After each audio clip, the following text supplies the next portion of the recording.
موسیٰ علیہ السلام کی پیدائش کہاں ہوتی ہے؟ مصر کے اندر، جہاں فرعون کی بادشاہت تھی۔ موسیٰ علیہ السلام حضرت یوسف علیہ السلام سے تقریباً 550 سال بعد پیدا ہوئے۔ یوسف علیہ السلام کس کے لڑکے تھے؟ بولو، کس کے بیٹے تھے بھائی؟ یعقوب علیہ السلام۔ اور یعقوب علیہ السلام کا ایک اور نام ہے اسرائیل، انہی کی اولاد کو بنی اسرائیل کہا جاتا ہے۔ تو حضرت یعقوب علیہ السلام کا اصل وطن جو تھا وہ فلسطین تھا، لیکن چونکہ یوسف علیہ السلام مصر کے بادشاہ بن گئے تھے تو یوسف علیہ السلام نے اپنے باپ کو، اپنی ماں کو اور اپنے بھائیوں کو مصر میں لا کے بسا دیا، تو اس کے بعد بنی اسرائیل مصر میں بس گئے۔ بعد میں حالات پلٹے، دور بدلا، اور مصر کے اندر بنی اسرائیل کی پوزیشن یہ ہو گئی کہ وہ غلام بن گئے، اور مصر کے بادشاہ جو ہوتے تھے، مصر کا ہر بادشاہ فرعون ہوتا تھا، ان کا نام الگ ہوتا تھا مگر ان کا لقب فرعون ہوتا تھا۔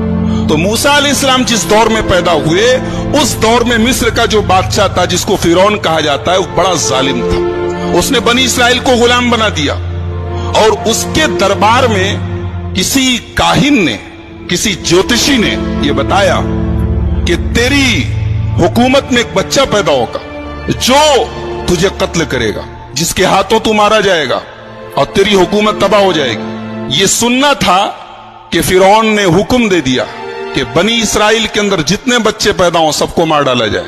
اب چنانچہ بنی اسرائیل کے مردوں کو، بچوں کو مار دیا جاتا تھا اور عورتوں کو غلام بنا لیا جاتا تھا۔ ایک ایسے ماحول میں حضرت موسیٰ علیہ السلام کی پیدائش۔ موسیٰ علیہ السلام پیدا ہوئے۔ قرآن کریم کا 20واں پارہ سورہ قصص، اللہ فرماتا ہے وَأَوْحَيْنَا إِلَىٰ أُمِّ مُوسَىٰ أَنْ أَرْضِعِيهِ فَإِذَا خِفْتِ عَلَيْهِ فَأَلْقِيهِ فِي الْيَمِّ وَلَا تَخَافِي وَلَا تَحْزَنِي۔ ہم نے موسیٰ کی ماں کے دل میں ڈالا کہ تم موسیٰ کو دودھ پلا۔ فَإِذَا خِفْتِ عَلَيْهِ، اور جب تجھے یہ ڈر پیدا ہو جائے کہ فرعون کے کارندے آئیں گے اور میرے بچے کو قتل کر دیں گے، تو تو ایک کام کر، اپنے بچے کو ایک صندوق میں رکھ کے پانی میں ڈال دے۔ اللہ اکبر۔ بچہ جب پیدا ہوتا ہے، جب ماں کے دودھ پر ڈیپینڈ ہوتا ہے، اس وقت جو بچے اور ماں کی محبت اور تعلق ہوتا ہے اسے ہم لفظوں میں بیان نہیں کر سکتے۔ ماں کو اس وقت اپنے بچے کے بغیر قرار نہیں ملتا، اسے تو زندگی بھر نہیں ملتا، لیکن وہ جو ٹائم ہے وہ بڑا خاص ٹائم۔ اب ایک ماں سے کہا جا رہا ہے کہ اپنے بچے کو صندوق میں رکھ کے پانی میں ڈال دے، کتنا بڑا امتحان۔ اللہ کہہ رہا ڈال دے، ہمارا حکم ہے تو ڈال دے۔ وَلَا تَخَافِي وَلَا تَحْزَنِي، تو ڈر مت، تو غم نہ کر۔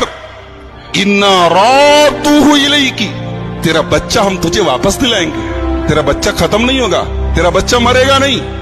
وَجَاعِلُوهُ مِنَ الْمُرْسَلِينَ، تیرے بچے کو ہم رسول بنانے والے۔ اللہ اکبر۔ تیرے بچے کو ہم رسول بنائیں گے، اپنے بندوں میں سب سے اونچا مقام دیں گے، رسول بنائیں گے۔ تو گھبرا نہیں اے موسیٰ کی ماں، تو اپنے بچے کو پانی میں ڈال دے۔ چنانچہ موسیٰ علیہ السلام کی ماں نے بچہ پیدا ہوا، موسیٰ علیہ السلام پیدا ہوئے، ان کو دودھ پلایا، اور جیسے ہی بھنک لگی کہ فرعون کے کارندے آ رہے ہیں، ان کو پتا چلا ہے کہ شہر میں ایک بچہ پیدا ہوا ہے، ان کے آدمی آ رہے ہیں، انہوں نے ایک صندوق میں، ایک تابوت میں اپنے بچے کو ڈالا اور پانی میں ڈال دیا۔ اب یہ جو تابوت ہے، یہ صندوق ہے، یہ پانی میں ہوتا ہوتا دریائے نیل میں گزرتا ہوا فرعون کے محل کے پاس سے گزرا۔ فرعون کی بیوی دیکھتی ہے کہ پانی میں ایک صندوق جا رہا ہے، اپنی خادماؤں کو، اپنی نوکرانیوں کو بھیجتی، جاؤ دیکھو کیسا صندوق ہے، کیا بات ہے، کیا ہے اس میں۔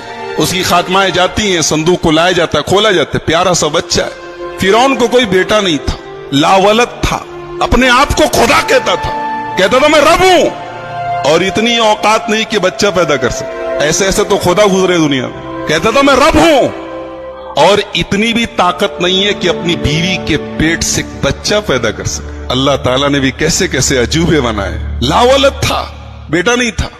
فرعون کی بیوی نے دیکھا خوبصورت بچہ ہے، کہا قرۃ عین لی ولک، یہ بچہ میرے آنکھوں کی ٹھنڈک ہے، اے فرعون اس کو ہم لوگ اپنا لڑکا بنا لیتے ہیں، عسیٰ ان ینفعنا او نتخذہ ولدا، اپنا بیٹا بنا لیتے ہیں، پال لیتے ہیں اس کو، بڑا ہو کے ہمارے بڑھاپے کا سہارا بنے گا۔ ایک بات پتا چلی کہ آدمی کبھی کبھی کسی کی نہ مانے لیکن بیوی کی مان لیتا ہے۔ فرعون بہت بڑا ظالم تھا مگر اپنی جورو کی بات مان لیا، لہذا ایک بات ثابت ہوئی کہ جو کام دنیا کے بڑے بڑے ہتھیار نہ کر پاویں وہ عورت کے جذبات اور عورت کی زبان کر سکتی ہے۔ فرعون جیسا ظالم پسیج گیا، حالانکہ اس کو پتا تھا یہ بچہ جو ہے